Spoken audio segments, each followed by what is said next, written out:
Welcome to the Firehouse, the show dedicated to the brave men and women who serve our community. Hello, Firehouse family. It's your host, Chris Moses. I hope you guys are enjoying the show. Today, we're going to do part 2 of the interview with Chief Jessica Ellerbe from the Uniondale Fire Department. We had such a great conversation that we decided to make it into 2 parts. So I hope you enjoy. Those are my tools before. So I'm like, oh my God, somebody's trapped. I was like, oh my God. So take off. I'm going over the bridge, and I could see the flames and a lot of black smoke, and I'm just like, it's not my district, right? Yeah. So I'm like, oh no, this is I'm it. I'm about to make a decision for somebody else's department. I'm like, oh no, like what's gonna happen afterwards? And I was kidding. Yeah. I wasn't thinking about that. I was thinking like, okay, there's somebody trapped, whatever. Yeah. Everything goes out the window. But for that one moment, I'm like, I'm gonna transmit a signal 10 for somebody else's department. I'm like, okay, I gotta think about this. This was literally 2 seconds worth of thinking, like less than 2 seconds. Like less than 2 Mississippis. Yeah. So I'm like, you know what? Signal 10. I know somebody's trapped. I know I'm gonna need help. And if nobody else is there, I need it. So I put signal 10, and then I park my car. I hop out the car, and as I'm, I do this thing with the car, which is really cool that these new cars have. Okay. Is that this is another thing about being a chief that people probably won't know. Details. Talk. So as soon as you put the car in park, there's a button in the Tahoes that's right above your head. So I press the button. So by the time I get around the back of the car, the trunk's already open. So I don't got to pull this thing open. It hits me in my do face. all of and that, all this. especially when you're in the moment. Yeah. You start muscle memory. When I had the spare, boom, when I had the spare car, you know how many times I opened it and the trunk hit me in my face?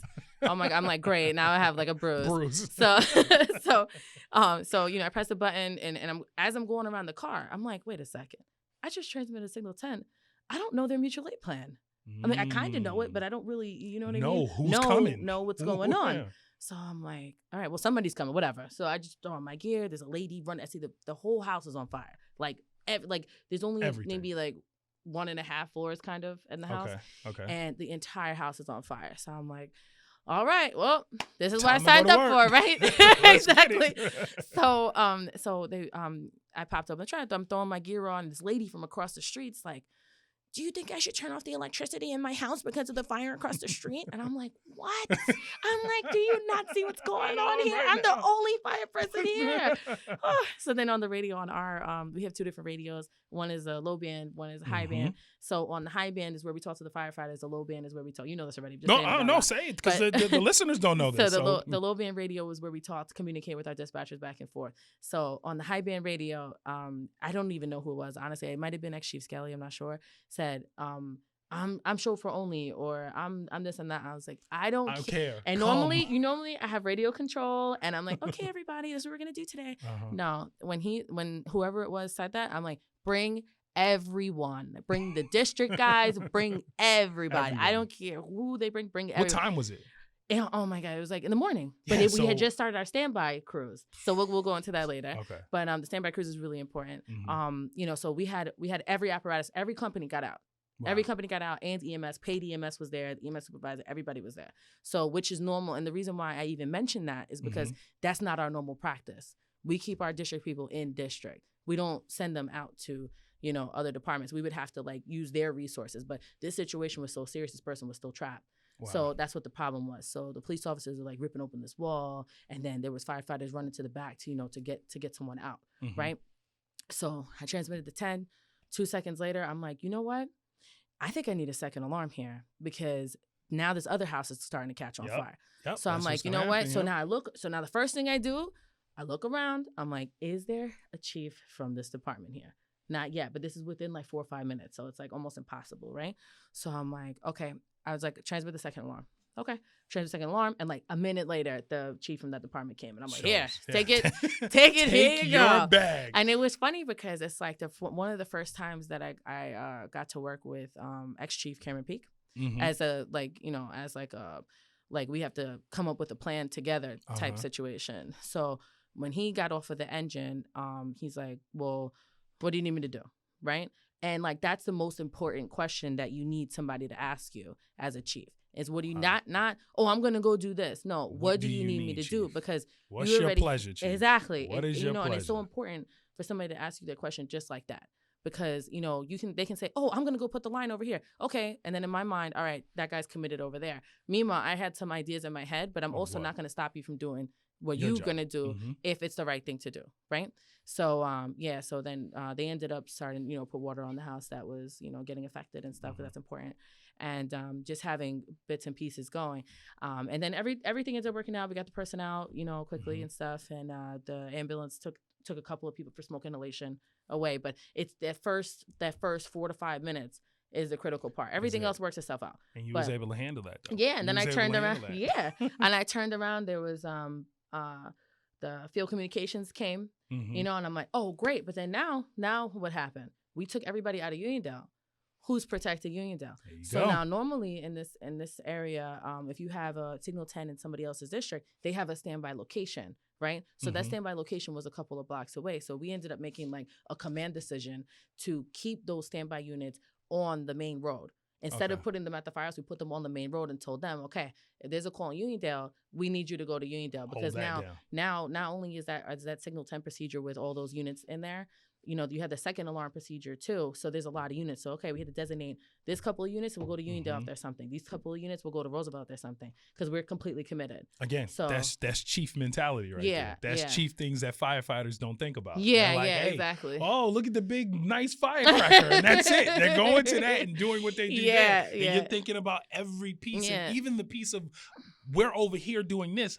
Over here still needs to be protected. Exactly. And even the next day, you know, I drove back over to that house and I'm sitting there like, okay, what could I have done, you know, to make the situation better, or what could have happened, even though, you know, everything went fine. But, you know, that's something that, you know, you have to look at like, you know, do we need an after action? Do we need to call the critical stress team because of what happened there? Do we need to, you know, do certain things afterwards and just really complete that puzzle together with other people? So, you know, taking those opinions from the ex-chiefs or people that have experience in different things. Okay, what do you think? What do you think about this? And we kind of meet together and talk about and figure it out. Yeah. I love that. To close it, end the book, go to the next chapter. There you go. And then start it back up. Again, chief stuff. I love it. Yeah. I love it. So let's keep going here. I got a couple more questions before we end here. Okay. So couple more questions. One thing that I've asked a couple of guests was, is there anything that you want to debunk right now that's in the fire? You know, one person said, I think it was ex-captain Lamont Evans from Uniondale. He said that, I said, what do you want to debunk? He said, I've never got a cat out of a tree. Oh. I had someone else say, Darnell Perry, and he said that the calendar, that's not real. He said, we do not look like that. I heard that one. That was funny. It was like, we don't look like that. We show up, we do not look like that. So is there anything that you could think of that you'd want to debunk right now, or not really? Oh, man. I could think of something that other people would want to debunk. Maybe not me. That it's not always a man that's in the Chiefs car. There we go. So, boom, boom, boom. Ladies, sometimes there's a woman in the car. There we go. That's right. So, I mean, that's something that's interesting. You know, when I hop out the car and I go to different calls, they're like, wait a second. Wait, hold on. Oh, my God. Where's the chief? I know. Hey, I know. This right one photographer for like maybe 6 months, he swore up and down that Chief's wife was giving his 21s and 22s. He goes, nah, man, there's no way there's a female chief in Uniondale, bro. There's no way. You know, the wife, she does the 21s, 22s so the guy can focus. You know what I'm saying? I'm like, this guy. This guy. And it was you. Hop out. But I mean, hey, to and debunk take me, a I'm not picture. sure. Hey. Yeah, right? Oh, my It's God. me. Yeah, I just drove his car for him. But maybe to debunk, I mean, that was a good one right there. That's something to debunk right there. That it's not always going to be a male that we always see. One chief in another department got to use a helicopter, got to get in a helicopter because of a brush fire. So, I mean, I never got to do that. So it's funny because I had a guest on that talked about, that was from Fire Island. Okay. So he talked a lot about helicopters, and the mutual aid plan is basically anyone that has a boat that could come over to Fire Island. Like it's crazy to think of his operations. Yeah, cool. His name is Glenn. And his operations is something that we don't ever think about. Like even his training, you know, we can train and go here and go here. Fire Island is a tourist area, so it's only certain times he can train. It's a lot, so it's great to hear those different stories. One of the strange things about Uniondale is, why do we have a brush truck? That's a lot of the questions that I get, at the chiefs meetings and stuff. Why does Uniondale have a brush truck? They don't know, but because we need that brush truck. That's why go to the Marriott. I was just about to say, take a look over at that grassland over there, because when it's serious business. It's serious, and they don't. No one thinks of all of that, because when you think of brush truck, you think all the way out east where there's acres and acres of that. But even though we don't have acres and acres and acres and acres, we still have it, and we still need it. And it's a big area. If you look at it on the map, it looks like it's not that big, but when you're standing there as a little person, try to get a rig back there, see what happens. Yeah, we know that all too well. Let's see how to get a rig back there. You usually drive the brush truck. You know right. that. You need a brush truck. That's the only thing that's going to get back there. All right. So before we end, I still have some questions about recruitment and stuff like that. Okay. But we play a quick game. Okay. We play a game. Okay. And if you've watched the show, I don't know if you know the game. The game is called the Flashover. Okay. What is a flashover? Really quick. A flashover? Yes. Oh, it's like a spontaneous combustion. So of everything in a room. Really quick. Everything. Right? Yeah. All right. So that's the premise of this game. Okay. Very quick. When I ask you a question, I might ask you something like Android and Apple. You got to tell me which one you want. Okay. All right. Are you ready for the flashover? Yes. Okay. Here we go. Chicago Fire, rescue me. Rescue me. Rescue me at third watch. Rescue me.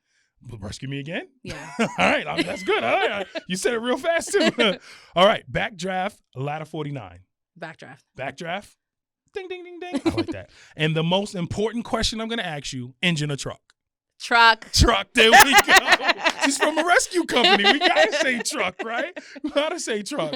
So in the theme of movies, this is something else I always ask, is in the movies, you know what we see, right? Mm-hmm. What is something that you saw that was just outlandish, or something that you saw was like, you know what, we do this?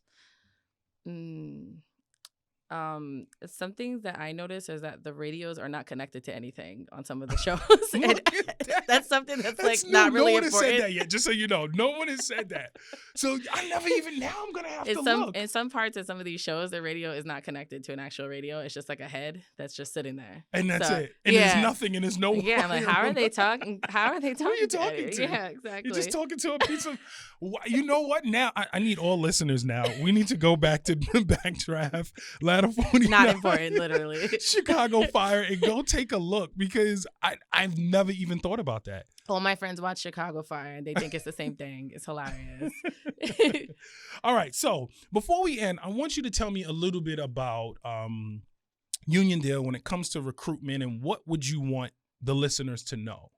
Okay. So we have every Sunday we have training at 9 a.m. So if you're unsure whether you want to join the fire department or not, Sunday is the best day to come and check it out. Even if you're not ready to put your application in at that moment, just come in and check it out around 9 o'clock, 10 a.m. Just pull up to any one of the firehouses and see, what they're doing. They'll welcome you in. It looks a little intimidating when you first walk up there, but, walk in, knock on the door. Hey, can I just watch some of your training, or can I just see, what you do? That might be helpful for someone that might be a little shy. The doors are usually open on Sundays, but we have an Instagram. We have an Instagram, and we have a Facebook. The Instagram is, I think, Uniondale Fire DEPT, and then the Facebook is Uniondale Fire Department.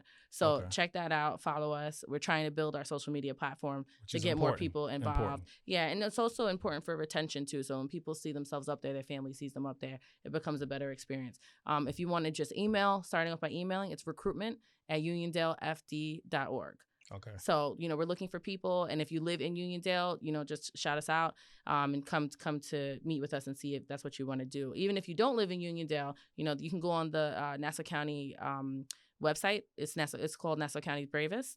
And you put in your name and your address, and then it'll tell you exactly what district you're in. And then it'll send an email to that department. That's a new thing that they just started. Oh, wow. I think last year. So, it's a brand new thing. So this way you don't have to think about, I live on the border of West Hempstead or Franklin Square. What do I, So it tells you exactly from your address. It spits it out. Wow. Yeah. Okay, that's great. Say that again. Where do they go again? Nassau County's Bravest. Okay. So just Google Nassau County's Bravest. And then it'll come it'll take you right up to that site, and then it'll say, do you want to fill in contact information? Okay. So you do your name, your phone number, email, and then it'll shoot it right to that department. Okay. So our recruitment team gets that. But also, when you join the fire department, it's just like high school, right? So you join, and then there's a lot of opportunities that you have. We have a lot of different committees. We have the planning committee. We have disaster preparedness. Yes. We have, what other committees do we have? A radio committee. We have a lot of different things that, if you're interested in. It's not, the big thing is the fires, right, and the EMS, but we but also there's have so many other other things. There's Fire a job police, for everybody. There's that. Yes, exactly. Job for everyone. We were saying that with someone else that was one thing he wanted to debunk was that the fire department could be for anyone, right? Exactly. Don't think that you're young or you're old or I can't join. We have juniors. We have this. We have that. Anybody is welcome because we need the power. Even if you want to just go to the chief's office and just have a conversation with them before you do that. You have Chief Martinez as the chief of department right now. So if you want to meet at the chief's office or leave a note there, you can meet the chiefs, if that helps, because there's different ways that people learn and there's different ways that people interact, and in order for us to get a mix of membership, we have to find different ways to make people feel welcome to come to the fire department. That's right. So that's what we're working on, is trying to find new ways to be able to say, hey, this is what we do. This is what it looks like we do, but this is what we're really doing. This is what we really do. And we want to welcome everyone. I love that. All right. So I need for you to give me a piece of advice for someone that's listening right now and, either are thinking about joining or just got in. What is a piece of advice from Chief Ellerbe? At Ellerbe, I was about to say. Ellerbe. That's what it says on my jacket. Yeah, because I was about to say Jessica and Ellerbe. From Chief Ellerbe. Just tell me like a piece of advice for them. Well, I would, for somebody that's just coming in? Either one. Someone that's coming in or even someone that is in now and they're just in. They may a month in. What's a good piece of advice for either one? I would tell them to take every opportunity, take every training that you can possibly take, that's within your means, within your schedule, because it's a really good experience. It helps you broaden your outlook on life in general. Okay. So I think it's a really important thing for anyone to do or to even just try. Even if it's something that you may not see yourself doing a year from now after you've been a member, there's nothing wrong with that. Just try it, come in, and just do the best that you can do is what I can tell anyone. And just keep pushing forward. Yeah, keep pushing, don't forward. stop. Don't stop. Don't stop. All right, so when it comes to you, though, how has being a volunteer firefighter, I guess, changed your life or shaped your life? Just kind of talk about that, because like I said, you decided to do this. Shout out to Dad that kind of gave you those steps and you saw it and you were exposed to it, because a lot of time that's the biggest piece. We're not exposed to certain things. Yeah. So Dad was able to expose you to a whole different world. Absolutely. Right? Mm-hmm. So just if you can just touch on how it, shaped your life being a volunteer. Okay. Well, my mom is also in Ladies Auxiliary, so that's also another piece. I can't not say her because she gets upset. But we want Mom on this show too, just so you know, because we got to do a piece on just her and how it is to, be the mother of the chief of the department. Oh, she has a bunch of T-shirts that says "I'm the mom of the chief." Just I love it. See, we're gonna get on the show, Mom. You're gonna get on this show. Maybe even Mom and Dad, we can get them on the show. You know what? That would be a good idea. Dope. I would really like that. Okay, we can work that out. We could definitely work that out. But go ahead. All right. So the question. Yeah, just the question was just how has it shaped your life? Being a volunteer, how has it shaped your life? So I think just to be like general, the way that it's shaped my life is that, I get to help people. I have the opportunity and the privilege to help people. And not a lot of people get that privilege without doing something like this type of line of work, especially in a volunteer capacity, because there's a lot of responsibility that you would think it's paid, but it's not. And that's okay too. Yeah. But there's a lot of opportunities that you get outside of that. But I think the way that it's changed my life is that, when we respond to these emergencies, and something that some people don't remember sometimes is that, we're responding to someone's worst day of their life. That's or right. Worst possible experience of their life. And we're able to go in there and let them know, not only am I going to solve this situation for you, but I have your back following this. And that's something I feel like in our community, I'm not sure what other communities do, but in our community, we follow up with our people. You know what I mean? We say, hey, how, I know, if I see that person that had a fire and they're at the supermarket the next day, I'll go out of my way to say, hey, is everything good? Did you need any other resources from the fire department? Is everything all right? And, we're able to give that support and give that opportunity to that person where maybe they're not unsure or not really, exactly aware of what goes on. We're able to offer the community fire trucks for the kids. hey, do you need an ambulance at your event? Okay. Do you need this? Do you need that? And it's a pleasure to be able to give that experience to our community because that's what was given to us when we were younger. That's right. So we have to continue that trend and just increase that opportunity as well and bring everybody together because that's what this is all about to begin with. I love it. I love it. I literally love it. And just from me to you, I want to give you your flowers now. Like, I've been your biggest supporter from the beginning. Once I knew that, I was like, listen, let's go, Jess. Let's do this. Let's change history. I love it. So shout out to you. I will always have your back. I got you. Thank you. Anytime. Thank you. But again, thank you for coming. Thank you for doing that. I just so I'm pretty sure the listeners know they're going to see this after we do editing, but this is a half an hour show. We're making this into part A and part B because this was an amazing interview, just so y'all know. So I hope y'all tune in for part A and part B because we're doing both because I'm going to do the whole thing. Sometimes I'll edit, but I don't want to edit this. I want everyone to get every piece of this. So we're going to do a part A and part B. So for whatever week that I put it out there, just so you know, this Thursday and the next Thursday is going to be Chief Jessica Ellerbe, just so y'all know. All right. But again, is there anything else you want to shout out, say before we get out of here? Well, I just want to say thank you. Thank you for inviting me. This is a really cool experience. Yes. And I hope people hear this and maybe want to join or maybe young women, young ladies may listen to this and think, well, I can do it too. You know, and if I had somebody that looked like me that was doing this, I probably would have tried to do it faster and did it sooner. Yes. Yeah. But you're already now making that mark. Yes, absolutely. And they've seen it and done that. You know what? Before we leave, we got to quickly touch on some of the awards that you got. Okay. So I know that we're kind of running out of time, but I just want to touch on some of the awards that you got because in your bio, you talked about the service award. You talked about EMT of the year that you got. The service award, how did that go? Did they reach out to you? Like, how did that happen? So that's a Nassau County Leadership? Yes. Yep. Okay. Yeah, Nassau County Leadership. So they do Nassau County Firematic Awards every year. So what happens is that somebody has to put your name in. Okay. So somebody put your name in. Someone nominated you. Yeah, somebody put my name in. And it was funny because it was on my birthday. Oh, so wow. It was, I think, in like maybe 2015. I believe. Okay. So I didn't know what I was going to. They told me I was going to go for an award for ex-captain Colton Winter. Okay. So I thought he was getting awarded. I was like, oh, this is excellent. Let's go do this. So we went with a group of people. We all had our Class A uniforms on, and we go. And so I'm just sitting there, not paying attention. Nobody gave me a program. I'm like, there's no programs. So why can't I, I like to read things. Mm-hmm. So, then they called my name, and I was freaking out. I was like, what? And I'm like walking up there, like, I don't even have the right shoes on. Like, what am I even? I couldn't find my Class A shoes. I'm like, what's going on? So I go up there, and I'm like, well, what is, people are saving babies. They're doing all kinds of stuff to get these awards. And I'm like, why am I getting this award? Mm-hmm. And they're like, you're getting it for leadership because you not only, say you're going to do something, you do what you say you're going to do. Follow through. Yeah, exactly. So I'm like, wow, this is of a great chief. They knew Ben. They already knew. and it was great. And I was like, wow. It's like, you know what? That means that all my hard work is paying off. And that means that, when I do my work, I don't do it for show. I don't do it for anybody to be looking at me. I do it because, it's the right thing to do. And I always do the right thing because that's what's important. I just, I have my faith, I have my, my training, I have all these things that, I work on, but doing the right thing is the most important thing. And you'll always be rewarded for doing the right thing. Always. And I keep saying that we're going to end and then we don't because I still have so many more questions for Jess. That's okay. And I'm like, we got one question that we didn't even talk about, which I don't want to go too much into it because again, this is about your volunteer experience, but your work, what you do, you're a dispatcher. So just a quick overview of what you do.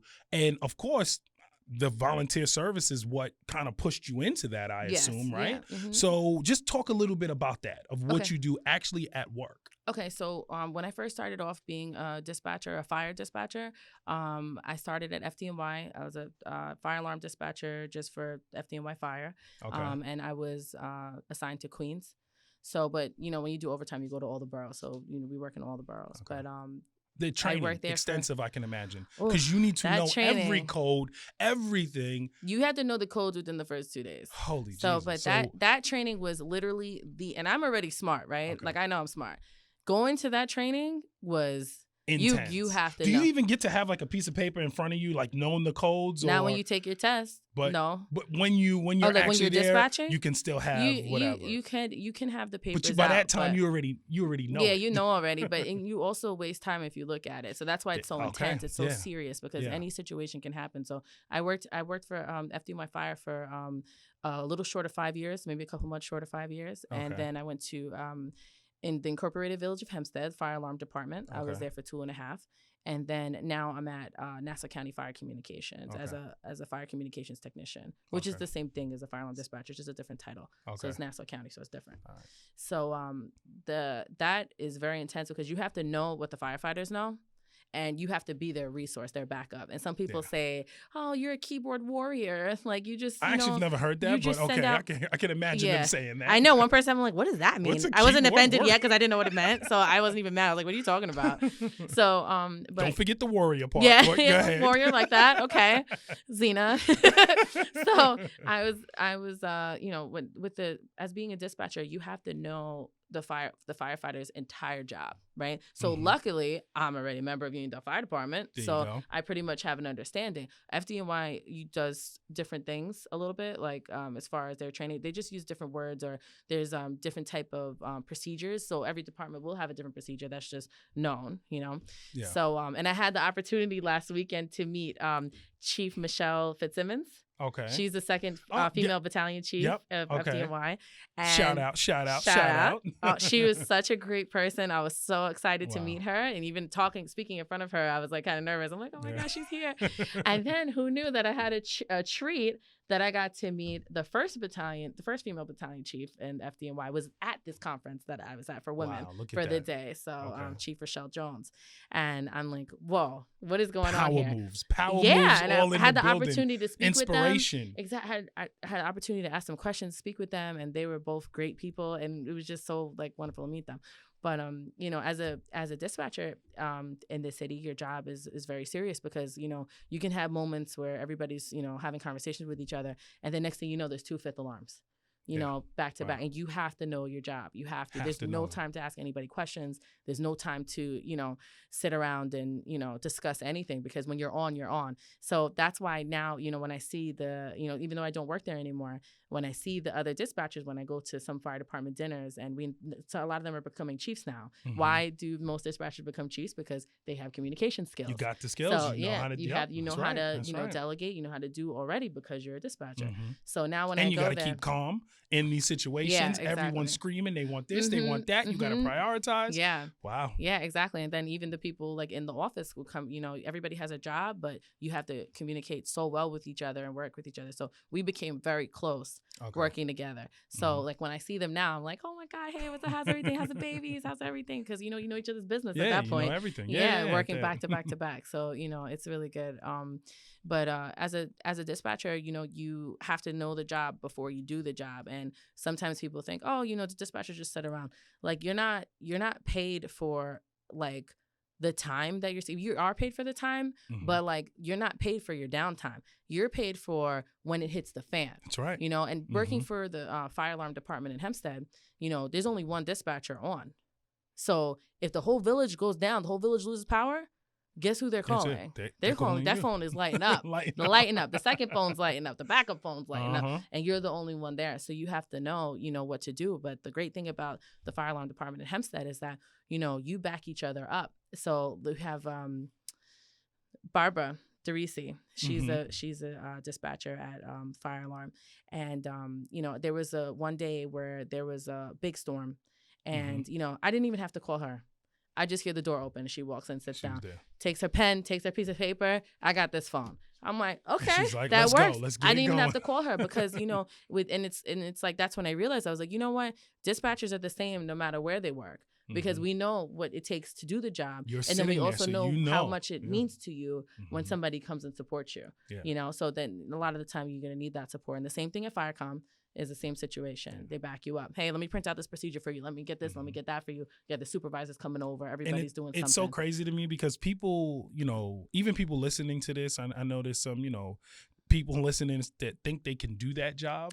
And then until you're in that, I'm gonna tell you right now, I know for a fact I couldn't. It's tough. But it's tough. It's like, a lot of people look at what other people do all the time and don't realize like, yo, what it takes to do that. Until you're in that situation, it sounds easy until everyone's calling you and everyone's looking at you. That goes for dispatcher. That even goes for chief. Like, it just like you said, you pull up to a scene like, I don't think anyone's talked about that on yet, where you pull up and you're not even in your own, if you're in Uniondale, like I'm comfortable in Uniondale. Now I'm somewhere else and I gotta run this, just dealing with that. So I think a lot of times people need to look at what everybody does and have that respect for it, because you think you could do it until it comes to there, and then you're like, what?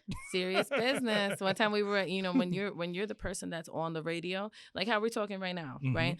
When you're the person that's on the radio, you have to stay there because you know the information while everybody else is doing their job. So you're kind of like dictating, hey, I need you to do this. This chief just said this. I need that. I need this. I need that. You're not answering any phones unless that chief is calling you. Meanwhile, they don't really. It's not very uncommon. Yeah. But they may call you and ask you a question. But you're the one that knows the information. You're setting the pace for everybody that's there. If you act excited, everybody's going to be excited. That's right. So that also prepared me for the chief's office as well, to be able to have that radio calmness. So this way I'm, keeping everybody in the same mental state, right? Because that's important too.